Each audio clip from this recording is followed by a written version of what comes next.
This episode of Future Cities Africa is brought to you in partnership with Digital Council Africa. Steve Apps is my guest today on Future Cities Africa. He's a smart city and Industry 4.0 technology expert. Steve is a past CTO of Huawei Southern Africa for Government Services. He was also executive for ecosystems and solutions at SquidNet, rolling out the Sigfox IoT network across South Africa.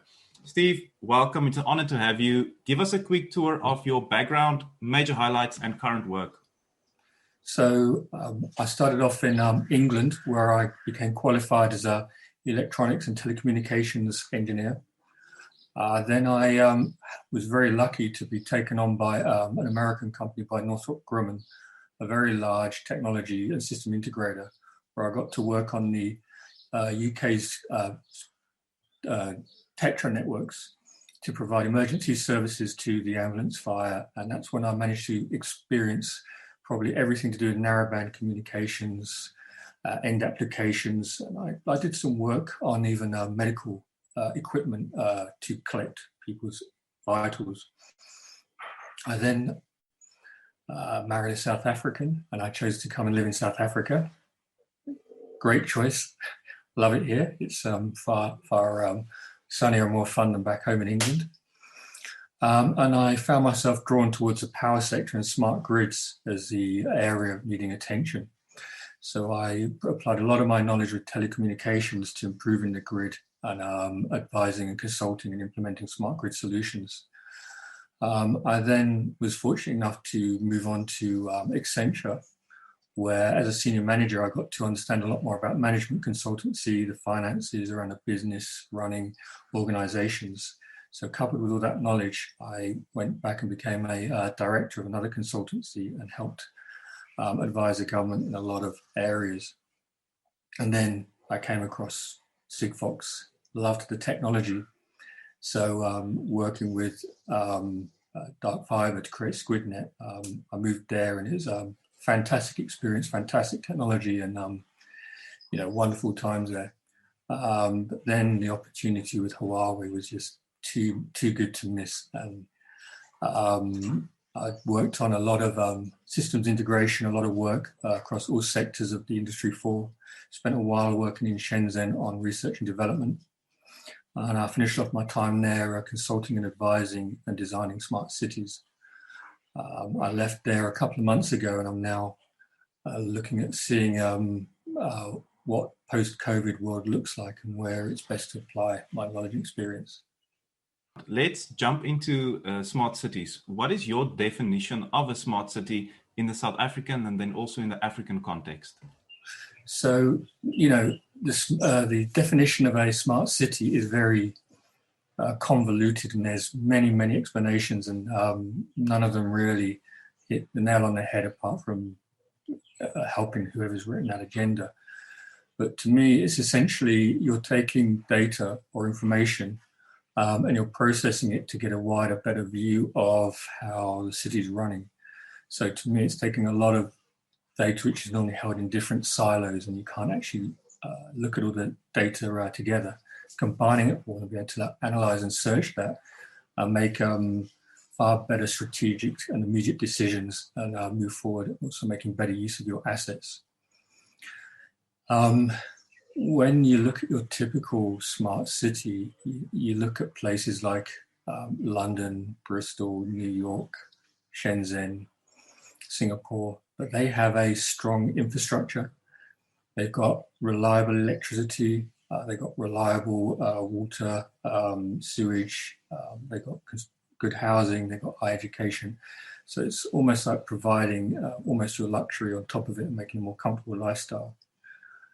In the South African content, and I got to understand this a lot more with some work I did with Mauritius, is without having stable, reliable electricity all the time, it's not really possible to have a smart city because you're not actually collecting the data, but the businesses won't want to move in there because, if they can't run, they can't use their data, they can't store, or they can't provide services to the rest of the world, then that's not viable. So I think when we're looking at Africa as a whole, we have to look at the foundational elements to enable the digital transformation of the workforce so they can actually provide global services. So we're looking at basic services really and using that intelligence to help it. Looking at some of the key barriers in South Africa to implement smart cities, what are some of these key barriers with regards to municipalities achieving smart city status? You mentioned lack of power or insufficient power. What other challenges are there and what can stop us from becoming smarter cities? So with smart cities, they're incredibly technically complex, and it requires a lot of domain knowledge to work with it. You have to work with the data. So building up these skills and capabilities to be able to design that, implement it, and keep it running is going to be a big task for any municipality. The amount of data you need to collect and to be able to work with the communications.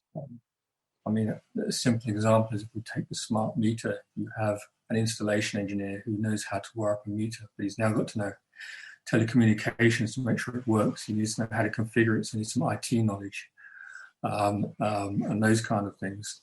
And it becomes a lot more complicated fast. Financing. In our economic state at the moment, it's not a conducive environment for private investors or external investors to invest in these things unless you can show a return on profit. A lot of what the municipalities need to do is to help the low income sectors to be able to improve their lifestyle and provide them decent medical services and decent roads and other stuff, which generally wouldn't be profitable for a private organization. There are ways around it, but these are challenges, and to be able to look,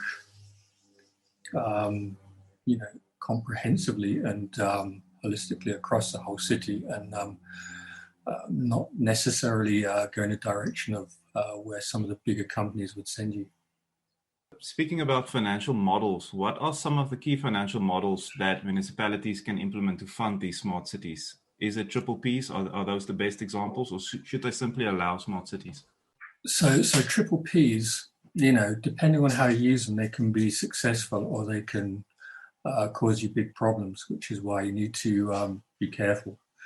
They can provide the inflow of money to be able to start off rebuilding your infrastructure and to move you forward, but you can get tied into their agenda. You are building projects and direction which is to their benefit. You could have problems using their technologies because, open technologies, the world is working hard on open smart city technologies, but we're a long way from that yet. So that could be challenging. And also, it's been experienced often globally. The PPPs may not make a profit, or they don't provide a service as good as what you'd expect if it was run by government, because they don't have that long-term knowledge of urban planning and working with the people and servicing the citizens without an eye to making a profit. So it's a case of, you want to work with them, but it's to, look at it closely and make sure that it works well for you. A lot of the, I think, approaches the municipalities have to say is to try and work out ways to stop the bleed, turn it around. And even if it's just in one sector, like tourism or something else, show that you're able to turn or to be able to make money. If the investors can start seeing that you're able to actually start getting people in and they're safe and they're comfortable and other stuff, they'll see the potential for them to make a profit, and then they'll come and then they will provide the revenue and the funding you require to achieve moving forwards. Low-hanging fruit is maybe to work on smart street poles. Smart street poles seem a very nice, easy way to start improving your security, improving your communications, increasing the visibility on existing infrastructure. So it's an excellent way to start. From your experiences at Huawei and Scootnet, part of Dark Fiber Africa, how do we improve private and public sector collaboration? What are some of the steps that needs to be taken, and who takes the first step? So, a lot of it is, private participation is only going to happen if it's profitable. It has to be profitable, because if it's not, then you're unable to provide the technologies, provide the training, provide the skills and capabilities you require. So you need to be able to provide them the ability to make sufficient return of capital that they're happy to invest on areas which is important for the municipality to move things forward. So it's almost like a trade-off and balancing between them. And I think the private companies have to be prepared to, take on what would seem non-profitable projects, but look at it holistically as a balance across all the projects they're getting, to be able to see an overall total profit rather than everything must have a profit. And I think then, if we can have that understanding and compromise, then we may look at a way to actually start making a difference. And then after a while, the net profit will be positive. And I think also the time period for contracts needs to be looked at. Often just a 3-year contract is not long enough to implement and get results. So probably a lot longer term contracts need to be considered. On IoT, we already have more IoT devices in the world than human beings. Where are we currently with IoT in Africa, and what role do you see it playing in smarter and future cities? Africa is generally ahead of the rest of the world in using RF and wireless technology. Where the rest of the world started off with fixed connections, fiber, telephony and everything else. Due to the nature of Africa, we are far more wireless. So we're quite advanced and very innovative when it comes to the wireless technology. So I think we are far better set to be able to use that and use that kind of technology and innovate on using the narrowband communications. We need to use the narrowband communications because using typically your bigger broadband communications is like a challenge based on its coverage area and the size of the continent. And we need to use a lot of it to provide further information to help address our educational challenges with the workforce, and to be able to provide them the direction, input and help they require. So like in agriculture, where you're providing these farms to the new farmers, and they might not know the best time to harvest. They know how to harvest perfectly, but they might not know when to harvest because of that experience. With that technology, you can now say, now you should harvest. And then suddenly they're making money. So a simple example, but it's kind of the point.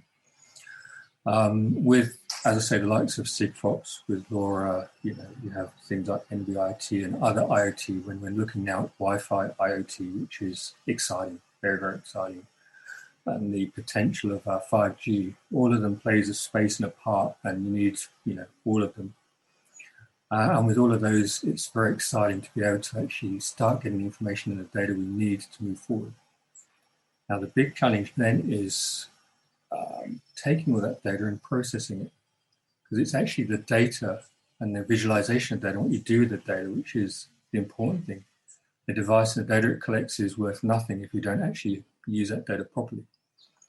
So we need to, as Africa, be able to keep it as sovereign data, so it stays within the country. It belongs to Africa. We process it ourselves and work on it.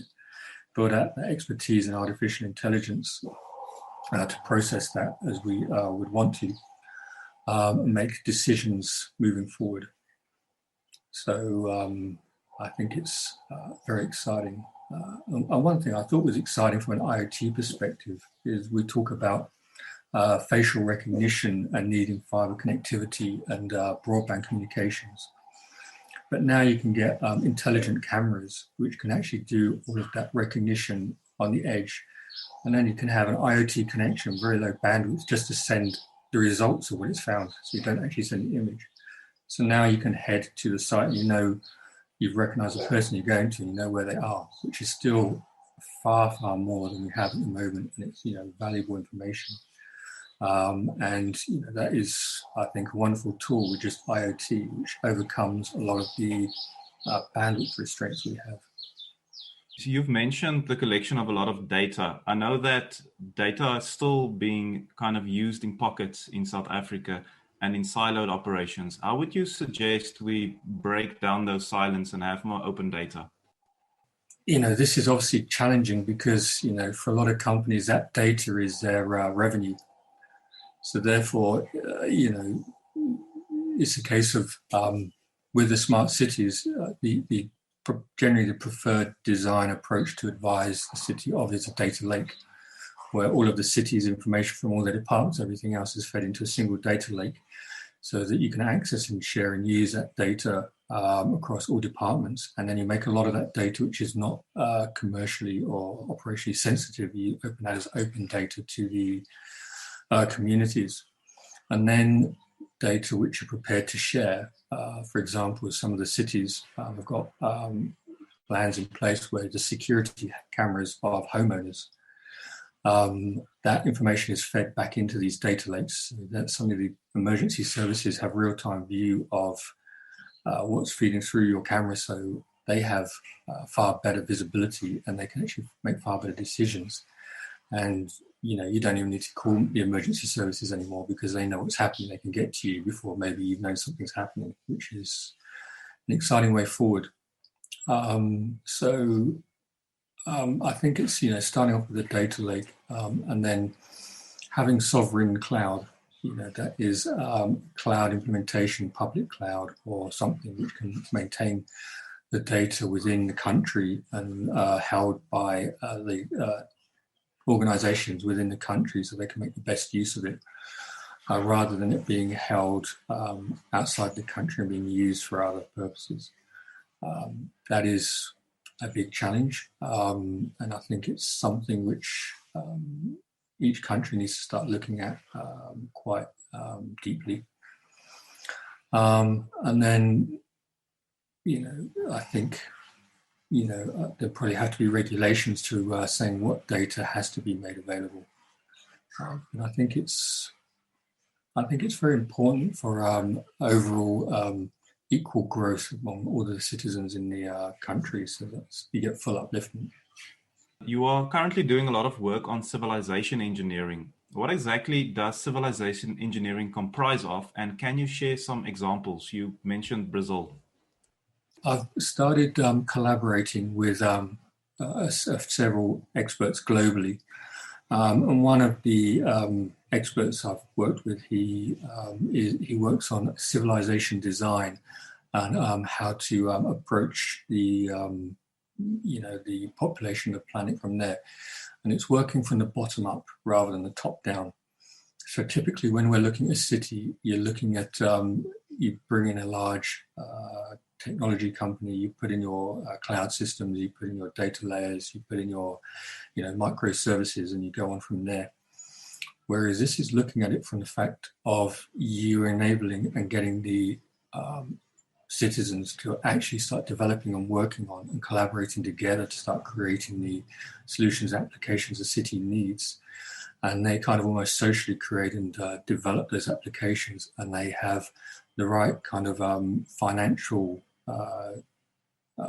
tools to make them move forward. So it's very important that they can have access to new currencies, maybe digitally orientated currencies that they can access easily. They can move things about. They have better marketplaces. They have the right platforms to achieve that. They can actually collaborate and move in that direction. And it's almost like an online digital marketplace, like you have the market store. And it works quite strongly in that direction, and it's taking up speed and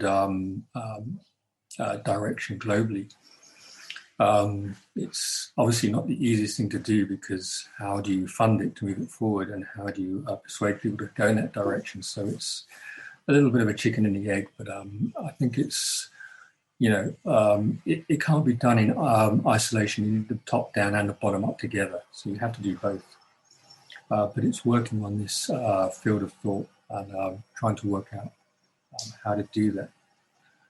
An example, one that I like, which is maybe a bit left field or a bit out there, but in Brazil, there's an initiative where they're providing gamification in all the high schools and colleges where they have the computers and everything else. And it's like you're trying your ideas and everything, and you're modeling it on the scenario of where the country is at the moment, where it is economically impact, whether it's to work with the global development, the sustainability development goals, or other aspects which are important to start turning the planet around. And they all working on all the time, and they're trying out these models, these directions. They're trying to see what works and see what can make a difference and see what they should try and do.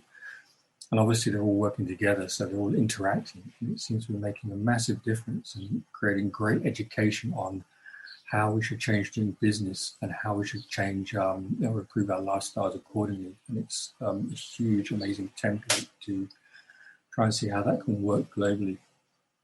If we talk about blockchain, what role do you see blockchain playing in Africa's future in cities? Do you see it playing any role going forward within the next, say, 10 years? Is there actually real-world applications of blockchain solutions that you see working? So blockchain, we need to look at it as a technology, of which one of the applications of it is digital currencies. I think digital currencies are going to become far more prominent moving forward. To enable easier trade globally and trying to try and stabilize your losses between different currencies everywhere else. I think it's going to become more prominent, and there's a lot of research on how to do that. And another one of the experts I'm working with from New York is one of the leading experts in that domain, and they've done a lot of modeling on how to take that forward. And I'm just starting to go through my research and reading on how to work with that. And there's a couple of large organizations. One of them is called Zebra United, where there's several hundred of the global experts in this domain are collaborating and working forward to come up with a structure for this. So there's a lot of thought in that area.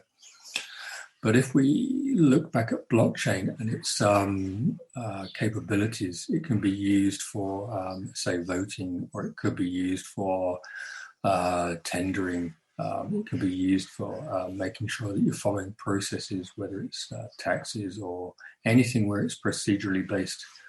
The technology can be a little bit slow. So if you want something which has an instantaneous response of like less than a second, you'd be challenged. As long as you don't mind, a little bit of delay on how it works, then it's very flexible and very good. As I say, it's dependent on many machines in many different places. So if you change one, you change them all, and you can't hide that. So it's depending on how wide that is and how you want to achieve it. But I think it will change and improve, but I think it's here to stay. I know magic wands don't exist, but just imagine they do.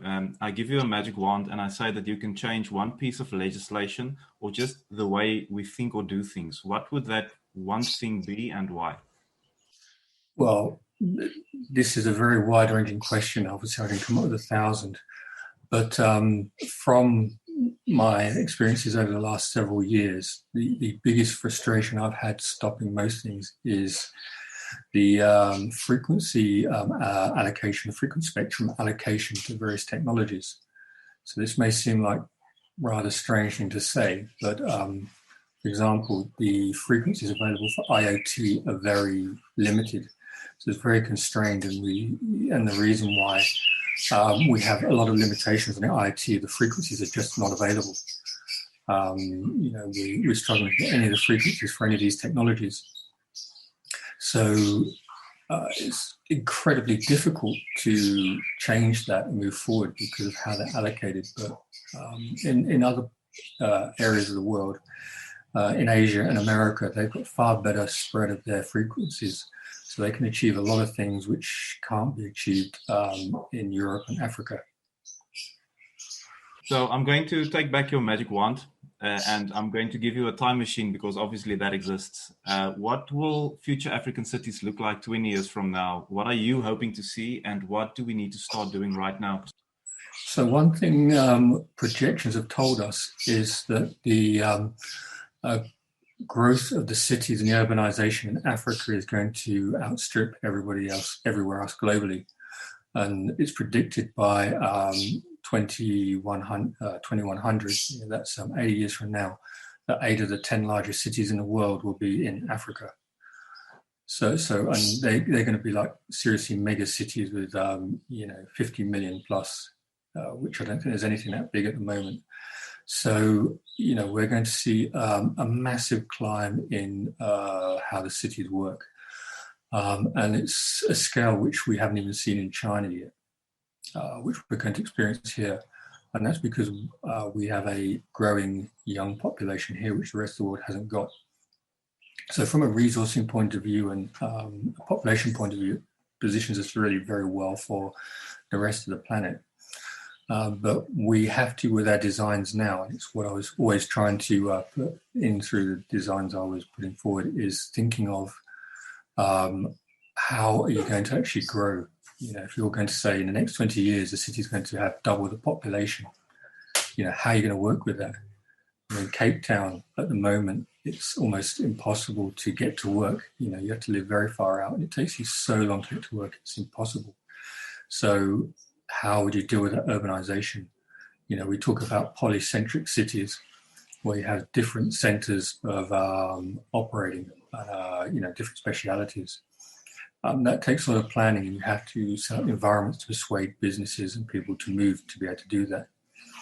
The urbanization and making sure that you can access the services and the moving to work then with that is really important. Your supply chain, have you got enough water? Have you got enough electricity?